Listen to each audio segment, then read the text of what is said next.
Dear students, today we are going to start off with the new chapter, that is chapter number 13, Organisms and Population. In this chapter, we will discuss what is ecology, various levels of organization in ecology, types of biomes, and major abiotic factors that are responsible for the formation of different types of biomes in the world. First of all, what is ecology? Ecology is the branch of science that studies the relationship between organisms and their physical and biological environment. ਇਸ ਦਾ ਕੀ ਮਤਲਬ ਹੈ ਕਿ ecology science ਦੀ ਉਹ branch ਹੈ ਜਿਸ ਦੇ ਵਿੱਚ ਆਪਾਂ ਸਟੱਡੀ ਕਰਦੇ ਹਾਂ ਕਿ ਇੱਕ ਤਰ੍ਹਾਂ ਦਾ ਆਰਗੈਨਿਜ਼ਮ ਆਪਣੇ ਵਰਗੇ ਬਾਕੀ ਆਰਗੈਨਿਜ਼ਮਸ ਨਾਲ ਕਿੱਦਾਂ ਇੰਟੈਕਟ ਕਰਦਾ, ਕਿਵੇਂ ਡੀਲ ਕਰਦਾ ਤੇ ਆਪਣੇ ਆਲੇ ਦੁਆਲੇ ਰਹਿੰਦੇ ਬਾਕੀ ਜੀਵ ਜੰਤੂਆਂ ਨਾਲ ਤੇ ਨੌਨ ਲਿਵਿੰਗ ਕੰਪੋਨੈਂਟਸ ਇਨਵਾਇਰਨਮੈਂਟ ਦੀਆਂ ਜਿਹੜੀਆਂ ਹੈਗੀਆਂ ਨੇ ਉਹਨਾਂ ਨਾਲ ਕਿਵੇਂ ਡੀਲ ਕਰਦਾ, ਉਹ ਸਾਰੀ ਦੀ ਸਟੱਡੀ ਨੂੰ ਆਪਾਂ ਕਿਹਦੇ ਅੰਡਰ ਕੰਸੀਡਰ ਕਰਦੇ ਹਾਂ? ਇਕੋਲੋਜੀ ਦੇ under. Next one is levels of organisation in ecology. Levels of organisation ਦਾ ਕੀ ਮਤਲਬ ਹੁੰਦਾ ਕਿ ਇਕੋਲੋਜੀ ਕਿੱਥੋਂ ਸਟਾਰਟ ਹੁੰਦੀ ਹੈ ਤੇ ਕਿੱਥੇ ਐਂਡ ਅਪ ਹੁੰਦੀ ਹੈ। ਠੀਕ ਹੈ, ਇਕੋਲੋਜੀ ਸਟਾਰਟਅਪ ਹੁੰਦੀ ਹੈ ਆਰਗੈਨਿਜ਼ਮ ਤੋਂ। ਨੈਕਸਟ ਜਿਹੜਾ ਉਹਦਾ ਲੈਵਲ ਆ ਉਹਦੇ ਵਿੱਚ ਆਉਂਦਾ ਪਾਪੂਲੇਸ਼ਨ, ਥਰਡ ਲੈਵਲ ਹੈ ਉਹਦਾ ਕਮਿਊਨਿਟੀ, ਐਂਡ ਫੋਰਥ ਲੈਵਲ ਹੈ biome. Biome is the larger level of organization in ecology. Now we will take up various levels of organization in ecology one by one. First level is organism.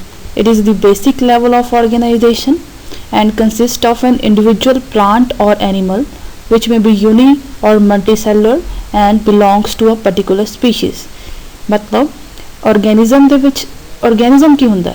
ਇੱਕ individual, ਕੋਈ ਵੀ individual, ਜਿਵੇਂ for example ਆਪਾਂ cat consider ਕਰ ਲਓ, ਕੋਈ ਵੀ ਇੱਕ plant consider ਕਰ ਲਓ, ਉਹ ਕੀ ਹੁੰਦਾ? ਆਰਗੈਨਿਜ਼ਮ। ਉਹਨੂੰ ਆਪਾਂ ਕੀ ਕਹਿ ਸਕਦੇ ਹਾਂ? ਆਰਗੈਨਿਜ਼ਮ। ਠੀਕ ਹੈ, ਇਕੋਲੋਜੀ ਦੇ ਵਿੱਚ ਇੱਕ ਸਿੰਗਲ ਜਿਹੜਾ ਪਲਾਂਟ ਹੁੰਦਾ ਜਾਂ ਸਿੰਗਲ ਐਨੀਮਲ ਹੁੰਦਾ ਉਹਨੂੰ ਆਪਾਂ ਕੀ ਕਹਿ ਸਕਦੇ ਹਾਂ? ਆਰਗੈਨਿਜ਼ਮ ਟਰਮ ਦੇ ਨਾਲ ਡਿਨੋਟ ਕਰ ਸਕਦੇ ਹਾਂ। Next is second level, that is your population. It consists of number of organism of a species living in a particular area at a particular time. ਇਸ ਦੇ ਵਿੱਚ ਕੀ ਹੁੰਦਾ ਹੈ? ਕਾਫੀ ਸਾਰੇ ਆਰਗੈਨਿਜ਼ਮ ਮਿਲ ਕੇ ਜਦੋਂ ਗਰੁੱਪ ਬਣਾ ਲੈਂਦੇ ਨੇ ਉਹ ਆਉਂਦੇ ਨੇ। ਠੀਕ ਹੈ, ਪੋਪੂਲੇਸ਼ਨ ਕੀ ਹੁੰਦੀ ਹੈ? ਕਾਫੀ ਸਾਰੇ ਇੱਕੋ ਤਰ੍ਹਾਂ ਦੇ ਦਿਖਣ ਵਾਲੇ ਆਰਗੈਨਿਜ਼ਮਸ ਦਾ ਗਰੁੱਪ, ਉਹਨੂੰ ਕੀ ਕੰਸੀਡਰ ਕਰਦੇ ਆਪਾਂ? ਸੈਕਿੰਡ ਲੈਵਲ ਆਫ ਆਰਗੇਨਾਈਜੇਸ਼ਨ ਜਿਹੜਾ ਕੀ ਹੈ? ਪੋਪੂਲੇਸ਼ਨ ਦੇ ਵਿੱਚ। Next is the third level of organization in ecology, which is community. Community consists of group of populations of different species living in the same area in a particular time. मतलब community ਦੇ ਵਿੱਚ ਕੀ ਆਉਂਦਾ? group of population। ਤੇ ਆਪਾਂ ਪਿੱਛੇ ਪੜ੍ਹਿਆ ਸੀ population 'ਚ ਕੀ ਆਉਂਦਾ? group of organisms। ਠੀਕ ਹੈ, ਜਦੋਂ group of organism ਹੁੰਦਾ ਉਦੋਂ ਕੀ ਉਹਨੂੰ ਕੀ ਕਹਿਣਾ ਆਪਾਂ? population। ਐਂਡ ਜਦੋਂ ਗਰੁੱਪ ਆਫ ਪਾਪੂਲੇਸ਼ਨ ਹੁੰਦੀਆਂ ਨੇ ਉਹਨੂੰ ਕੀ ਕਹਿੰਦੇ ਆਪਾਂ? ਕਮਿਊਨਿਟੀ। ਇਹਦੀ ਇੱਕ ਐਗਜ਼ਾਮਪਲ ਹੈ ਫੋਰੈਸਟ। ਇਹਦਾ ਫੋਰੈਸਟ ਹੈ, ਉਹਦੇ ਵਿੱਚ ਡਿਫਰੈਂਟ ਤਰ੍ਹਾਂ ਦੇ ਐਨੀਮਲਸ, ਬਰਡਸ, ਇਨਸੈਕਟਸ, ਪਲਾਂਟਸ ਰਹਿੰਦੇ ਹੁੰਦੇ ਆ। ਉਹ ਸਾਰੇ ਮਿਲ ਕੇ ਕੀ ਚਾਹੁੰਦੇ ਨੇ? ਕਮਿਊਨਿਟੀ ਦੇ ਅੰਡਰ। ਠੀਕ ਹੈ, ਕਿਹੜੀ ਕਮਿਊਨਿਟੀ ਦੇ ਅੰਡਰ? ਫੋਰੈਸਟ ਕਮਿਊਨਿਟੀ ਦੇ under. Next level is biome, which is the larger level of organization in ecology. It consists of large areas on earth with similar climate, plants and animals. ਇਹਦਾ ਕੀ ਮਤਲਬ ਹੈ ਰਾਜੇ? ਆਪਾਂ ਹੁਣ ਤੱਕ ਕਿਹਦੀ ਗੱਲ ਕਰਦੇ ਆ ਰਹੇ? ਸਭ ਤੋਂ ਪਹਿਲਾਂ ਆਪਾਂ ਕਿਹਦੀ ਗੱਲ ਕੀਤੀ ਹੈ? ਸਭ ਤੋਂ ਬੇਸਿਕ ਲੈਵਲ ਕਿਹੜਾ ਹੈ? ਉਹ ਹੈ ਆਰਗੈਨਿਜ਼ਮ। ਉਹਦੇ ਵਿੱਚ ਕੀ ਹੁੰਦਾ? ਇਕੱਲਾ ਇੱਕ ਇੰਡੀਵਿਜੂਅਲ। ਠੀਕ ਹੈ, ਨੈਕਸਟ ਲੈਵਲ ਹੈ ਪਾਪੂਲੇਸ਼ਨ। ਜਦੋਂ ਇੱਕੋ ਤਰ੍ਹਾਂ ਦੇ ਇੰਡੀਵਿਜੂਅਲ ਜਾਂ ਆਰਗੈਨਿਜ਼ਮ ਇਕੱਠੇ ਹੋ ਜਾਂਦੇ ਨੇ ਉਹ ਕੀ ਬਣਾ ਦਿੰਦੇ ਨੇ? ਪਾਪੂਲੇਸ਼ਨ। ਨੈਕਸਟ ਕਿਹੜਾ ਲੈਵਲ ਸੀਗਾ ਆਪਣਾ? ਕਮਿਊਨਿਟੀ। ਜਦੋਂ ਕਾਫੀ ਤਰ੍ਹਾਂ ਦੇ ਆਰਗੈਨਿਜ਼ਮ ਦੀਆਂ ਪਾਪੂਲੇਸ਼ਨਸ ਇਕੱਠੀਆਂ ਹੋ ਜਾਂਦੀਆਂ ਨੇ ਇੱਕੋ ਜਗ੍ਹਾ ਤੇ ਉਹਨੂੰ ਕੀ ਕੰਸੀਡਰ ਕਰਦੇ ਹਾਂ ਆਪਾਂ? As a community level. Next level ਕੀ ਹੈ? ਬਾਇਓਮ। ਇਹਦੇ ਵਿੱਚ ਕੀ ਹੁੰਦਾ? ਇਹਦੇ ਵਿੱਚ ਲਿਵਿੰਗ ਆਰਗੈਨਿਜ਼ਮਸ ਨੂੰ ਵੀ ਕੰਸੀਡਰ ਕਰਦੇ ਹਾਂ, ਪਲੱਸ ਆਪਾਂ ਜਿਹੜੇ ਨॉन ਲਿਵਿੰਗ ਕੰਪੋਨੈਂਟ ਨੇ ਇਨਵਾਇਰਨਮੈਂਟ ਦੇ, ਜਿਵੇਂ ਕਿੱਦਾਂ ਦਾ ਵੈਦਰ ਹੈ, ਕਿੱਦਾਂ ਦੀ ਕਲਾਈਮੈਟਿਕ ਕੰਡੀਸ਼ਨ ਨੇ, ਟੈਂਪਰੇਚਰ ਕਿੱਦਾਂ ਦਾ, ਲਾਈਟ ਕੰਡੀਸ਼ਨਸ ਕਿੱਦਾਂ ਦੀਆਂ, ਉਹ ਸਾਰੀਆਂ ਨੂੰ ਜਦੋਂ ਆਪਾਂ ਇੱਕ ਪਰਟੀਕੂਲਰ ਏਰੀਆ ਦੀਆਂ ਸਾਰੀਆਂ ਇਹਨਾਂ ਚੀਜ਼ਾਂ ਨੂੰ ਕੰਸੀਡਰ ਕਰਦੇ ਹਾਂ ਉਹਨੂੰ ਕੀ ਕਹਿੰਦੇ ਆਪਾਂ? ਕਿਹੜਾ ਲੈਵਲ ਆ ਉਹ ਆਰਗੇਨਾਈਜੇਸ਼ਨ ਦਾ? ਇਕੋਲੋਜੀ ਦਾ? Biome. Next topic is types of biomes. There are basically two types of biomes: terrestrial biomes and aquatic biomes. Terrestrial biomes consist of biomes that occur on land, whereas aquatic biomes consist of biomes that are in water. In terrestrial biome, there are various types of forest which are differentiated on the basis of temperature and precipitation conditions that occur in that particular area. First one are tropical forest. These forests occur near the equator of the earth, and next to them are temperate forest. Third one are grasslands. Fourth one are deserts. Fifth one are coniferous forest, and sixth one are alpine tundra forest. All these biomes, all these terrestrial biomes are basically separated out on the basis of annual temperature and annual precipitation which occur in that area. ਜਿੱਦਾਂ ਆਪਾਂ ਨੂੰ ਸਾਰਿਆਂ ਨੂੰ ਪਤਾ ਹੈ ਵੀ ਜਿਹੜਾ desert ਹੈ ਉਹਦੇ ਵਿੱਚ ਐਨੂਅਲ ਟੈਂਪਰੇਚਰ ਬਾਕੀ ਸਾਰੇ ਜਿਹੜੇ ਇੱਥੇ ਟੈਰੇਸਟਰੀਅਲ ਬਾਇਓਮ ਦਿਖਾਏ ਗਏ ਨੇ ਉਹਨਾਂ ਨਾਲੋਂ ਜ਼ਿਆਦਾ ਹੁੰਦਾ 45 ਤੋਂ 60 ਡਿਗਰੀ ਸੈਲਸੀਅਸ ਤੇ ਰੇਨਫਾਲ ਕਿੰਨੀ ਹੁੰਦੀ ਹੈ ਪ੍ਰੈਸੀਪੀਟੇਸ਼ਨ ਕਿੰਨੀ ਹੁੰਦੀ ਹੈ ਲੈਸ ਦੈਨ 30 ਸੈਂਟੀਮੀਟਰ। ਹੁਣ ਜਿਵੇਂ ਆਪਾਂ ਡੈਜ਼ਰਟ ਨੂੰ ਲੈ ਕੇ ਅੱਗੇ ਗੱਲ ਕਰਦੇ ਹਾਂ, ਹੁਣ ਜਿਹੜਾ ਡੈਜ਼ਰਟ ਬਾਇਓਮ ਹੈ ਉਹਦੀ ਕੀ ਕੰਡੀਸ਼ਨਸ ਨੇ ਆਪਾਂ ਕੀ ਕੰਸੀਡਰ ਕੀਤਾ ਕਿ ਟੈਂਪਰੇਚਰ ਉੱਥੇ ਬਹੁਤ ਜ਼ਿਆਦਾ ਹੁੰਦਾ ਹੈ, ਠੀਕ ਹੈ, ਕਾਫੀ ਜ਼ਿਆਦਾ ਹੌਟ ਕੰਡੀਸ਼ਨਸ ਹੁੰਦੀਆਂ ਨੇ ਤੇ ਰੇਨਫਾਲ ਕੀ ਹੁੰਦੀ ਹੈ ਘੱਟ। ਤਾਂ ਉਹਦੇ ਕਰਕੇ ਜਿਹੜੀਆਂ ਉਹ এনवायरमेंटल ਕੰਡੀਸ਼ਨ ਨੇ ਮਤਲਬ ਏਬਾਇਓਟਿਕ ਫੈਕਟਰ ਨੇ এনवायरमेंट ਦੇ ਉਹ ਕੀ ਨੇ hot conditions plus low rainfall.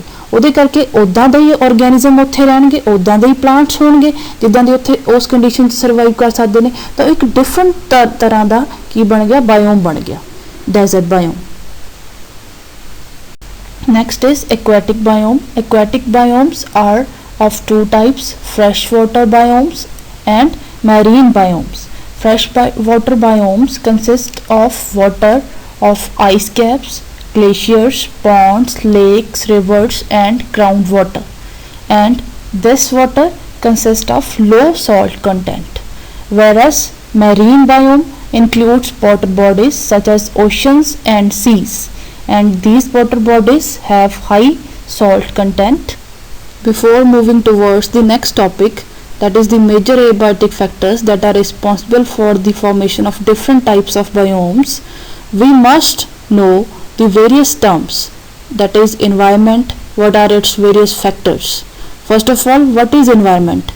Everything that surrounds us is known as environment. It has two factors, abiotic and biotic factors. These factors influence an organism's survival and reproduction.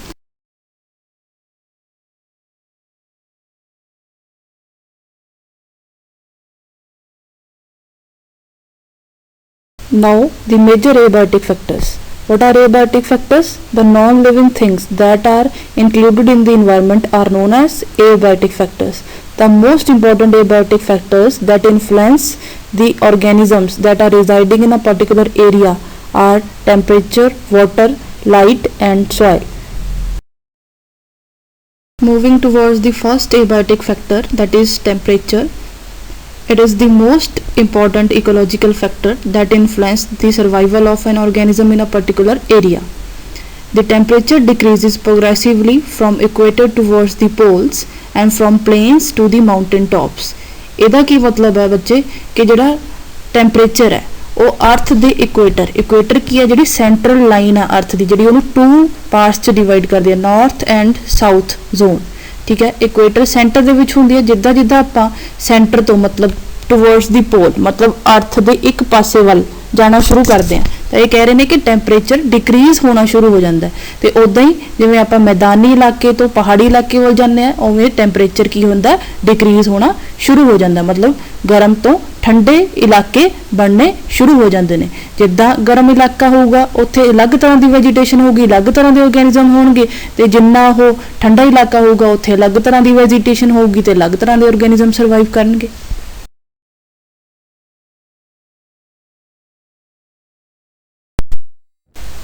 Next ਕੀ ਹੈ ਕਿ ਜਿੱਦਾਂ ਦੀ ਇੱਕ ਆਰਗੈਨਿਜ਼ਮ ਦੀ temperature ਨੂੰ tolerate ਕਰਨ ਦੀ power ਹੈ ਉਸ ਦੇ basis ਤੇ ਆਰਗੈਨਿਜ਼ਮ ਜਿਹੜੇ ਅਰਥ ਦੇ ਉੱਪਰ ਆਰਗੈਨਿਜ਼ਮ ਨੇ ਉਹਨਾਂ ਨੂੰ ਆਪਾਂ ਦੋ ਟਾਈਪਸ ਦੇ ਵਿੱਚ ਵੰਡਿਆ, ਯੂਰੀਥਰਮਲ ਆਰਗੈਨਿਜ਼ਮ ਐਂਡ ਸਟੀਨੋਥਰਮਲ ਆਰਗੈਨਿਜ਼ਮ। ਯੂਰੀਥਰਮਲ ਆਰਗੈਨਿਜ਼ਮਸ ਕਿਹੜੇ ਨੇ ਜਿਹੜੇ ਕਾਫੀ ਜ਼ਿਆਦਾ ਵਾਈਡ ਰੇਂਜ ਕਾਫੀ ਹੱਦ ਤੱਕ ਗਰਮ ਟੈਂਪਰੇਚਰ ਨੂੰ ਜਾਂ ਕਾਫੀ ਜ਼ਿਆਦਾ ठंडे टैंपरेचर ਨੂੰ ਟੋਲਰੇਟ ਕਰ ਸਕਦੇ ਨੇ। ਸੈਕਿੰਡ ਕਿਹੜੇ ਨੇ ਸਟੀਨੋਥਰਮਲ ਆਰਗੈਨਿਜ਼ਮ। ਇਹ ਆਰਗੈਨਿਜ਼ਮ ਨੇ ਜਿਹੜੇ ਸਿਰਫ ਇੱਕ ਲਿਮਿਟਡ ਟੈਂਪਰੇਚਰ ਰੇਂਜ ਦੇ ਵਿੱਚ ਹੀ ਰਹਿ ਸਕਦੇ, ਨਾ ਹੀ ਜ਼ਿਆਦਾ ਗਰਮ ਇਲਾਕਿਆਂ ਦੇ ਵਿੱਚ ਰਹਿ ਸਕਦੇ ਨੇ ਤੇ ਨਾ ਹੀ ਠੰਡੇ ਇਲਾਕਿਆਂ ਦੇ ਵਿੱਚ ਰਹਿ ਸਕਦੇ ਨੇ। Next abiotic factor is water. As we all know, water is the basic necessity for life. Life on the earth originated in the water for the first time. The productivity and distribution of plants and animals depends on the water. ਇਹਦਾ ਕੀ ਮਤਲਬ ਹੈ ਰਾਜੇ? ਕਹਿੰਦੇ ਵੀ ਪਾਣੀ ਹੈ ਜਿਹੜਾ ਉਹ basic necessity ਹੈ ਹਰੇਕ ਆਰਗੈਨਿਜ਼ਮ ਦੇ ਸਰਵਾਈਵਲ ਲਈ। ਜੇ ਪਾਣੀ ਨਹੀਂ ਹੋਊਗਾ ਤਾਂ ਆਰਗੈਨਿਜ਼ਮ ਸਰਵਾਈਵ ਨਹੀਂ ਕਰ ਸਕਦੇ। ਹਰੇਕ ਜਾਨਵਰ ਹਰੇਕ ਪੇੜ ਪੌਦੇ ਨੂੰ ਪਾਣੀ ਦੀ ਜ਼ਰੂਰਤ ਹੁੰਦੀ ਹੈ। ਪਰ ਆਪਾਂ ਪਹਿਲਾਂ ਸਟੱਡੀ ਕੀਤਾ ਜਦੋਂ ਮੈਂ ਐਕੁਆਟਿਕ ਬਾਇਓਮ ਡਿਸਕਸ ਕੀਤਾ ਹੈ ਕਿ ਪਾਣੀ ਕਿੱਦਾਂ ਦਾ, ਦੋ ਤਰ੍ਹਾਂ ਦਾ, fresh water and marine water. ਤੇ ਜਿਹੜਾ ਫਰੈਸ਼ ਵਾਟਰ ਹੁੰਦਾ ਹੈ ਉਹਦੇ ਵਿੱਚ ਕੀ ਹੁੰਦਾ, ਸਾਲਟ ਕੰਟੈਂਟ ਘੱਟ ਹੁੰਦਾ ਹੈ, ਤੇ ਜਿਹੜਾ ਮੈਰੀਨ ਵਾਟਰ ਹੁੰਦਾ ਉਹਦੇ ਵਿੱਚ ਕੀ ਹੁੰਦਾ, ਸਾਲਟ ਕੰਟੈਂਟ ਜ਼ਿਆਦਾ। ਤਾਂ ਉਸ ਦੇ ਬੇਸਿਸ ਤੇ ਜੇ ਕਿੱਦਾਂ ਦੇ ਸਾਲਟ ਦੀ ਰੇਂਜ ਨੂੰ ਟੋਲਰੇਟ ਕਰ ਸਕਦੇ ਨੇ ਆਰਗੈਨਿਜ਼ਮ, ਤਾਂ ਆਪਾਂ ਆਰਗੈਨਿਜ਼ਮ ਨੂੰ ਦੋ ਤਰ੍ਹਾਂ ਦੇ ਆਰਗੈਨਿਜ਼ਮਸ ਡਿਵਾਈਡ ਕਰ ਸਕਦੇ ਹਾਂ, ਯੂਰੀਹੈਲਾਈਨ ਐਂਡ ਸਟੀਨੋਹੈਲਾਈਨ। ਯੂਰੀਹੈਲਾਈਨ ਆਰਗੈਨਿਜ਼ਮ ਕਿਹੜੇ ਨੇ? ਜਿਹੜੇ ਟੋਲਰੇਟ ਕਰ ਸਕਦੇ ਨੇ ਵਾਈਡ ਰੇਂਜ ਆਫ ਸੋਲਨਿਟੀ। ਸੋਲਨਿਟੀ ਕੀ ਹੁੰਦੀ ਹੈ? ਸਾਲਟ ਦੀ ਕੰਸਨਟ੍ਰੇਸ਼ਨ, ਪਾਣੀ ਦੇ ਵਿੱਚ ਸਾਲਟ ਦੀ ਕੰਸਨਟ੍ਰੇਸ਼ਨ। ਜਿਹੜੇ ਆਰਗੈਨਿਜ਼ਮ ਜ਼ਿਆਦਾ ਸਾਲਟ ਦੀ ਕੰਸਨਟ੍ਰੇਸ਼ਨ ਨੂੰ ਟੋਲਰੇਟ ਕਰ ਸਕਦੇ ਨੇ ਉਹ ਕਿਹੜੇ ਨੇ? ਯੂਰੀਹੈਲਾਈਨ। ਤੇ ਸਟੀਨੋਹੈਲਾਈਨ ਕਿਹੜੇ ਨੇ? ਜਿਹੜੇ ਸਾਲਟ ਦੀ ਕੰਸਨਟ੍ਰੇਸ਼ਨ ਦੀ ਜਿਹੜੀ ਵੇਰੀਏਸ਼ਨ ਹੁੰਦੀ ਹੈ ਉਹਨੂੰ ਜ਼ਿਆਦਾ ਟੋਲਰੇਟ ਨਹੀਂ ਕਰ ਸਕਦੇ, ਉਹਨਾਂ ਨੂੰ ਕਿਹੜੇ ਆਰਗੈਨਿਜ਼ਮ 'ਚ ਕੰਸੀਡਰ ਕੀਤਾ ਜਾਂਦਾ? ਸਟੀਨੋਹੈਲਾਈਨ ਆਰਗੈਨਿਜ਼ਮਸ। Next is the third abiotic factor, which is light. Sun is the ultimate source of light energy.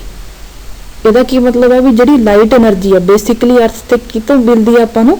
ਸਨ ਤੋਂ। ਤੇ ਜਿਹੜੇ ਪਲਾਂਟਸ ਨੇ ਉਹ ਮੇਨਲੀ ਡਿਪੈਂਡ ਕਰਦੇ ਨੇ ਲਾਈਟ એનર્ਜੀ ਤੇ for the formation of their food through photosynthesis.